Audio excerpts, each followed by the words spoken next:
My roommates refused to get their own keys, and somehow that became my problem every single night.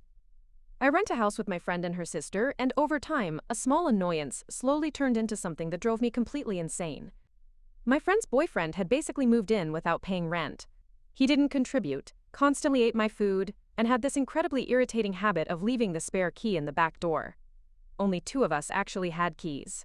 The sister and the boyfriend refused to get copies made, even though there was always a spare key sitting on the windowsill for emergencies. The problem was that when someone left that key in the lock on the inside, it blocked anyone else from using their own key from the outside. I would come home from long shifts, exhausted, just wanting a shower, only to find myself locked out of my own house.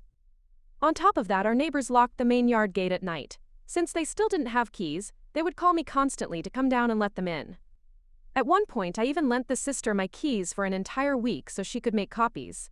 She never did, and then didn't even answer her phone when I got locked out later that same day. Eventually, I reached my limit. One night, I got home first, and saw the spare key sitting in the door again. Instead of fixing it like I always did, I locked up and went to bed. The boyfriend started calling repeatedly. I ignored it. It was raining, and he eventually had to leave and go back to his own place. Strangely enough, after that night, the spare key always seemed to be back on the windowsill where it belonged.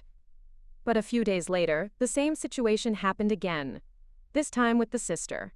And let's just say, she did not take it well. Follow for part 2, because this roommate situation only got worse from there. Honestly, would you have kept answering their calls?